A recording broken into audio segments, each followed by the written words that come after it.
अस्सलाम वालेकुम। मैं हूं आपका होस्ट अब्दुल हाशमी। आप देख रहे हैं प्रोग्राम 92 स्पोर्ट्स।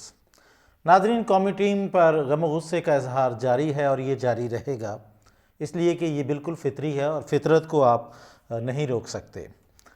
आज से 14 बरस पहले इंग्लैंड में एक मैच फिक्सिंग का वाक़या हुआ था, जिसमें पाकिस्तान के कप्तान समेत बड़े 3 खिलाड़ी जो हैं वो सामने आए और उनकी वजह से पाकिस्तान को बड़ी हज़मियत का सामना करना पड़ा।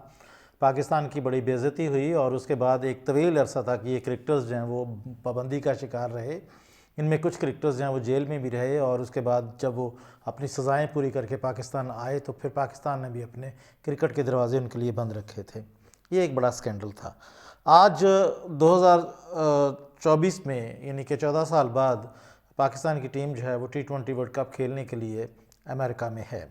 कल जो मैच हुआ इंडिया का, एक तो चलो बड़ा वाशगाफ लफ्ज़ों में कहा गया कि टीम के बीच में, टीम के दरमियान में इख्तलाफात थे और खिलाड़ी एक दूसरे से बात नहीं करते थे और एक दूसरे के इख्तलाफात की वजह से उनकी कारकर्दगियाँ भी मुतासर हुई। ये बड़ा सवाल था और इस बड़े वाशगाफ लफ्ज़ों में सामने आया। Chairman cricket board Mohsin Naqvi ने भी इस तरफ इशारा किया और उन्होंने कहा कि मुझे पता है टीम के अंदर क्या हो रहा है।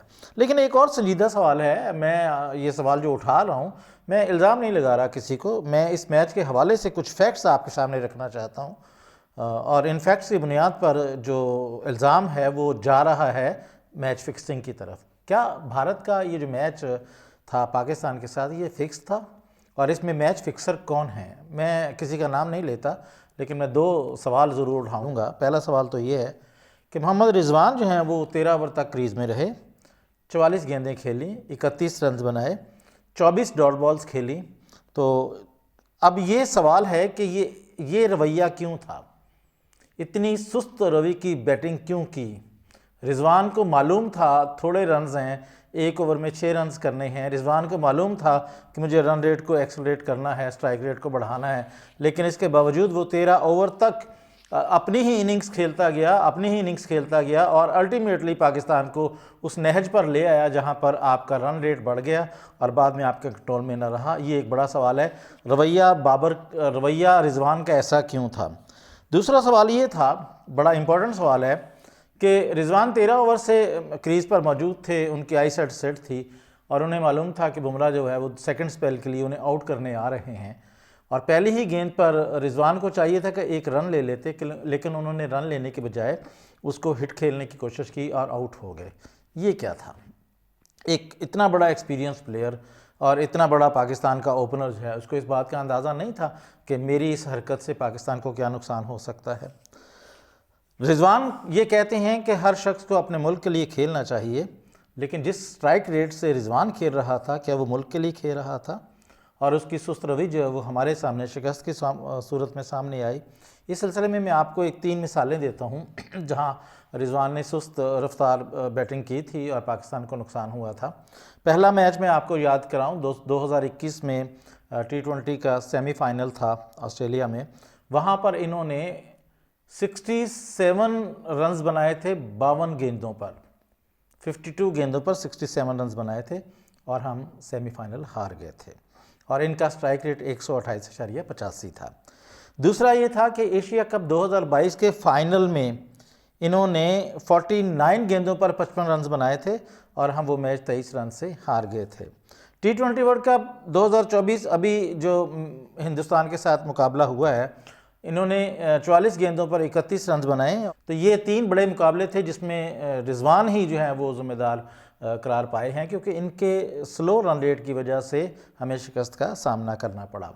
एक तो ये था। दूसरा सिनेरियो ये है कि बाबर आजम पर भी सवाल उठ रहे हैं, उन पर भी उंगलियां उठ रही हैं और वो ये कह रहे हैं कि मुश्किल मैचेस होते हैं उसमें बाबर कहाँ होते हैं। हिंदुस्तान के ख़िलाफ़ एक सादा और आसान सी गेंद पर वो स्लिप में कैच देकर चले गए। उन्होंने शादाब को क्यों खिलाया? हालांकि शादाब की कारकर्दगी गुज़श्ता 2 सालों से आपके सामने थी। उन्होंने इस नंबर पर अमाद वसीम को क्यों भेजा जहां तेज़ रन्स की ज़रूरत थी? ये यहाँ नसीम शाह और शाहीन शाह को भी भेज सकते थे, लेकिन ये क्यों बाज़िद थे कि अमाद वसीम ही वहाँ जाएंगे?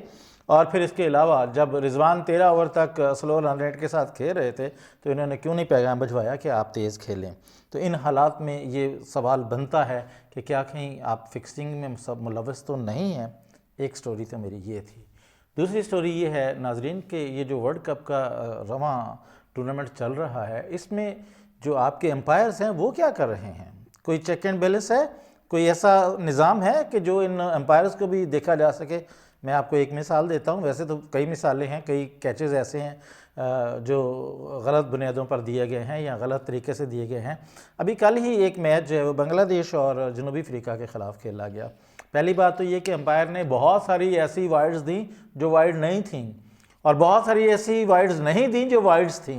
और एक मिसाल कल से सवाल बनकर सामने आ रही है, और वो ये है कि महमूदुल्लाह खेल रहे थे और बॉलर ने गेंद करवाई, गेंद ऑफ स्टंप पर होती हुई बाहर चली गई, उनके पैड को लगी और पीछे लेग बाई के 4 रन हो गए।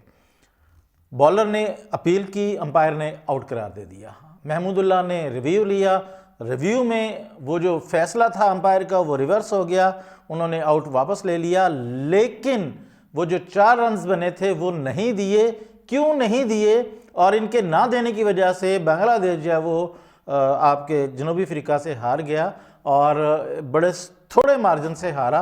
और अगर वहाँ पर वो 4 रन उनको दे दिए जाते तो मुमकिन था कि वो फतह याब हो जाते और इस तरह से सुपर 8 के मरहले के लिए वो क्वालिफाई कर भी जाते या आगे बढ़ जाते। तो अंपायर की इस हरकत से कि एक फ़ैसला वापस हुआ है, आप उसे आउट वापस ले रहे हैं, तो फिर उसके साथ जो लेग बाई के रन्स थे वो देना बनते थे, लेकिन अंपायर ने क्यों नहीं दिए? कोई इसका जवाब दे दे, और अगर कोई जवाब नहीं दे सकता तो उस अंपायर से ये पूछना ज़रूरी है कि आपने ऐसा क्यों किया। ये आज का व्लॉग था। अपना बहुत सारा ख्याल रखिए, दुआ में याद रखिए। अल्लाह हाफिज़।